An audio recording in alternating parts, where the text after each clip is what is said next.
కేటీఆర్ గారు ఈ యొక్క ఫార్ములా ఈ రేస్ విషయంలో జరుగుతున్నటువంటి ఈడీ ఎంక్వైరీ కానీ రాష్ట్ర ప్రజలను ఈరోజు మనం చైతన్యపరచాల్సిన అవసరం ఉంది. మీరైనా మేమైనా అటు మీరైనా బీఆర్ఎస్ పార్టీ నీళ్లు నిధులు నియామకాల నినాదంతో తెచ్చుకున్న తెలంగాణ మన ప్రజలు మనం నమ్మి మిమ్మల్ని 10 ఏళ్ళు ఇప్పుడు మమ్మల్ని కూడా అధికారంలోకి తీసుకొచ్చిర్రు.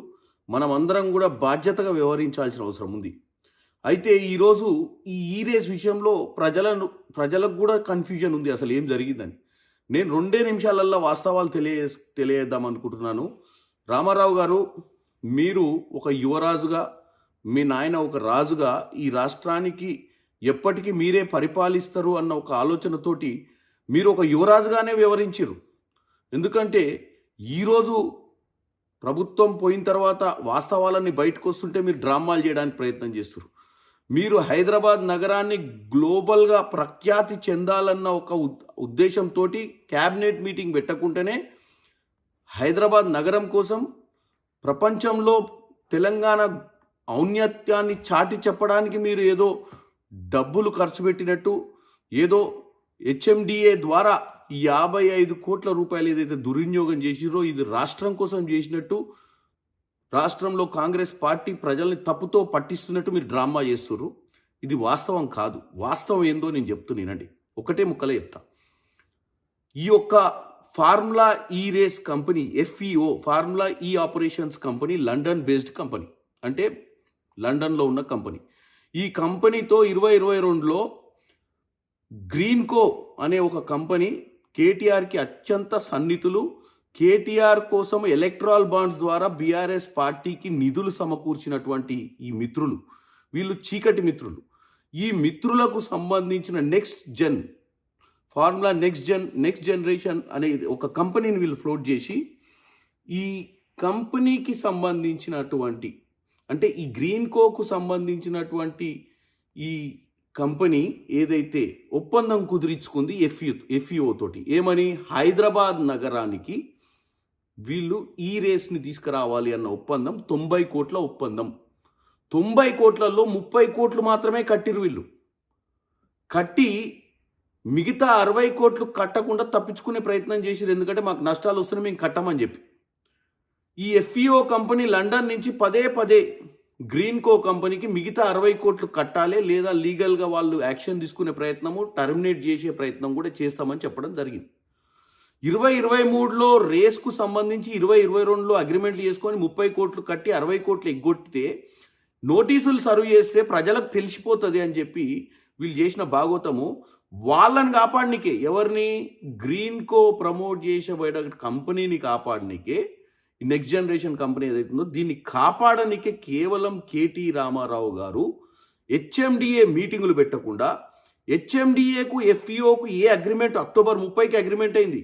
30కి అగ్రిమెంట్ అయితే అక్టోబర్ మొదటి వారం నుంచే మనీ ట్రాన్స్ఫర్ చేయడం మొదలుపెట్టారు. మనీ ట్రాన్స్ఫర్ చేసి ఇప్పుడు ఏం చెప్తుర్రు, తెలంగాణలో ఉన్న హైదరాబాద్ నగరానికి ప్రఖ్యాతి కోసం ఈ పని చేసినట్టు. ప్రఖ్యాతి కోసం చేయలే. 60 కోట్ల రూపాయలు గ్రీన్కో సంస్థ కట్టాల్సిన డబ్బుల్ని కాపాడే ప్రయత్నం కేటీఆర్ గారు మన ప్రజల డబ్బుతో ఎటువంటి క్యాబినెట్ మీటింగ్ పెట్టకుండా, ఎటువంటి అప్రూవల్స్ లేకుండా కూడా 55 కోట్లు గ్రీన్కోని కాపాడనికే పంపించినట్టుగా క్లియర్గా అర్థమవుతుంది మనకు. కాబట్టి కేటీ రామారావు గారు, మీ డ్రామాకు ఆస్కార్ అవార్డు వస్తుంది, కానీ తెలంగాణ ప్రజల చెవిలో పువ్వు పెట్టడానికే ప్రయత్నం చేయకండి. ఇది కేవలం ఒక మిత్రుని కాపాడే ప్రయత్నంలో మీరు ప్రజల సొమ్ముని దుర్వినియోగం చేసినట్టుగా క్లియర్గా కనపడుతుంది. ఇంకా మనం తప్పుతో పట్టియొద్దు. వాస్తవంగా ఈరోజు ఈడీ కానీ సుప్రీంకోర్టు కానీ వాళ్ళు నిజ నిర్ధారణ చేస్తారు. ఈరోజు నేను చెప్పాల్సిన అవసరం ఎందుకు వచ్చిందంటే, ఈ ఎంక్వైరీ నడిచేటప్పుడు కూడా మీరు ఇంకా ప్రజలను తప్పుతో పట్టియొద్దు. ఇంకెన్నెన్ని ఘనకార్యాలు మీరు 10 ఏళ్లలో చేసిరో అన్నీ కూడా బయటకు వస్తాయని తెలియజేస్తున్నాను.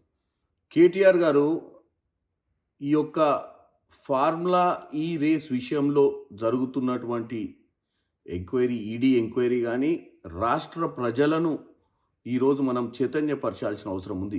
మీరైనా మేమైనా అటు మీరైనా బీఆర్ఎస్ పార్టీ నీళ్లు నిధులు నియామకాల నినాదంతో తెచ్చుకున్న తెలంగాణ మన ప్రజలు మనం నమ్మి మిమ్మల్ని 10 ఏళ్ళు ఇప్పుడు మమ్మల్ని కూడా అధికారంలోకి తీసుకొచ్చిర్రు.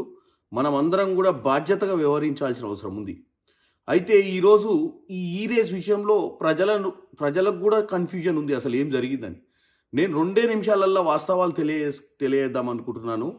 రామారావు గారు, మీరు ఒక యువరాజుగా, మీ నాయన ఒక రాజుగా ఈ రాష్ట్రానికి ఎప్పటికీ మీరే పరిపాలిస్తారు అన్న ఒక ఆలోచనతోటి మీరు ఒక యువరాజుగానే వ్యవహరించిర్రు. ఎందుకంటే ఈరోజు ప్రభుత్వం పోయిన తర్వాత వాస్తవాలన్నీ బయటకు వస్తుంటే మీరు డ్రామాలు చేయడానికి ప్రయత్నం చేస్తున్నారు. మీరు హైదరాబాద్ నగరాన్ని గ్లోబల్గా ప్రఖ్యాతి చెందాలన్న ఒక ఉద్దేశంతో క్యాబినెట్ మీటింగ్ పెట్టకుంటేనే హైదరాబాద్ నగరం కోసం ప్రపంచంలో తెలంగాణ ఔన్నత్యాన్ని చాటి చెప్పడానికి మీరు ఏదో డబ్బులు ఖర్చు పెట్టినట్టు, ఏదో హెచ్ఎండిఏ ద్వారా 55 కోట్ల రూపాయలు ఏదైతే దుర్వినియోగం చేసిరో ఇది రాష్ట్రం కోసం చేసినట్టు, రాష్ట్రంలో కాంగ్రెస్ పార్టీ ప్రజల్ని తప్పుతో పట్టిస్తున్నట్టు మీరు డ్రామా చేస్తున్నారు. ఇది వాస్తవం కాదు. వాస్తవం ఏందో నేను చెప్తున్నానండి. ఒకటే ముక్కలే చెప్తా. ఈ యొక్క ఫార్ములా ఈ రేస్ కంపెనీ FEO, ఫార్ములా ఈ operations company London based company, అంటే లండన్లో ఉన్న కంపెనీ. ఈ కంపెనీతో 2022లో గ్రీన్కో అనే ఒక కంపెనీ కేటీఆర్కి అత్యంత సన్నిహితులు, కేటీఆర్ కోసం ఎలక్ట్రాల్ బాండ్స్ ద్వారా బీఆర్ఎస్ పార్టీకి నిధులు సమకూర్చినటువంటి ఈ మిత్రులు, వీళ్ళు చీకటి మిత్రులు. ఈ మిత్రులకు సంబంధించిన ఫార్ములా నెక్స్ట్ జనరేషన్ అనే ఒక కంపెనీని వీళ్ళు ఫ్లోట్ చేసి, ఈ కంపెనీకి సంబంధించినటువంటి, అంటే ఈ గ్రీన్కోకు సంబంధించినటువంటి ఈ కంపెనీ ఏదైతే ఒప్పందం కుదిరించుకుంది FEO తోటి, ఏమని, హైదరాబాద్ నగరానికి వీళ్ళు ఈ రేస్ని తీసుకురావాలి అన్న ఒప్పందం 90 కోట్ల ఒప్పందం. 90 కోట్లలో 30 కోట్లు మాత్రమే కట్టిరు వీళ్ళు. కట్టి మిగతా 60 కోట్లు కట్టకుండా తప్పించుకునే ప్రయత్నం చేసిరు. ఎందుకంటే మాకు నష్టాలు వస్తున్నాయి, మేము కట్టమని చెప్పి. ఈ FEO కంపెనీ లండన్ నుంచి పదే గ్రీన్కో కంపెనీకి మిగతా 60 కోట్లు కట్టాలి, లేదా లీగల్గా వాళ్ళు యాక్షన్ తీసుకునే ప్రయత్నము, టర్మినేట్ చేసే ప్రయత్నం కూడా చేస్తామని చెప్పడం జరిగింది. 2023లో రేస్కు సంబంధించి 2022లో అగ్రిమెంట్లు చేసుకొని 30 కోట్లు కట్టి 60 కోట్లు ఎగ్గొట్టితే నోటీసులు సర్వ్ చేస్తే ప్రజలకు తెలిసిపోతుంది అని చెప్పి వీళ్ళు చేసిన భాగోతము. వాళ్ళని కాపాడనికే, ఎవరిని, గ్రీన్కో ప్రమోట్ చేసే కంపెనీని కాపాడనికే, నెక్స్ట్ జనరేషన్ కంపెనీ ఏదైతుందో దీన్ని కాపాడనికే కేవలం KT రామారావు గారు HMDA మీటింగులు పెట్టకుండా, HMDAకు FEOకు ఏ అగ్రిమెంట్, అక్టోబర్ 30కి అగ్రిమెంట్ అయింది. 30కి అగ్రిమెంట్ అయితే అక్టోబర్ మొదటి వారం నుంచే మనీ ట్రాన్స్ఫర్ చేయడం మొదలుపెట్టారు. మనీ ట్రాన్స్ఫర్ చేసి ఇప్పుడు ఏం చెప్తుర్రు, తెలంగాణలో ఉన్న హైదరాబాద్ నగరానికి ప్రఖ్యాతి కోసం ఈ పని చేసినట్టు. ప్రఖ్యాతి కోసం చేయలే. 60 కోట్ల రూపాయలు గ్రీన్కో సంస్థ కట్టాల్సిన డబ్బుల్ని కాపాడే ప్రయత్నం కేటీఆర్ గారు మన ప్రజల డబ్బుతో ఎటువంటి క్యాబినెట్ మీటింగ్ పెట్టకుండా, ఎటువంటి అప్రూవల్స్ లేకుండా కూడా 55 కోట్లు గ్రీన్కోని కాపాడనీకి పంపించినట్టుగా క్లియర్గా అర్థమవుతుంది మనకు. కాబట్టి KT రామారావు గారు, మీ డ్రామాకు ఆస్కార్ అవార్డు వస్తుంది, కానీ తెలంగాణ ప్రజల చెవిలో పువ్వు పెట్టడానికి ప్రయత్నం చేయకండి. ఇది కేవలం ఒక మిత్రుని కాపాడే ప్రయత్నంలో మీరు ప్రజల సొమ్ముని దుర్వినియోగం చేసినట్టుగా క్లియర్గా కనపడుతుంది. ఇంకా మనం తప్పుతో పట్టియొద్దు. వాస్తవంగా ఈరోజు ఈడీ కానీ సుప్రీంకోర్టు కానీ వాళ్ళు నిజ నిర్ధారణ చేస్తారు. ఈరోజు నేను చెప్పాల్సిన అవసరం ఎందుకు వచ్చిందంటే, ఈ ఎంక్వైరీ నడిచేటప్పుడు కూడా మీరు ఇంకా ప్రజలను తప్పుతో పట్టియొద్దు. ఇంకెన్నెన్ని ఘనకార్యాలు మీరు 10 ఏళ్లలో చేసిరో అన్నీ కూడా బయటకు వస్తాయని తెలియజేస్తున్నాను.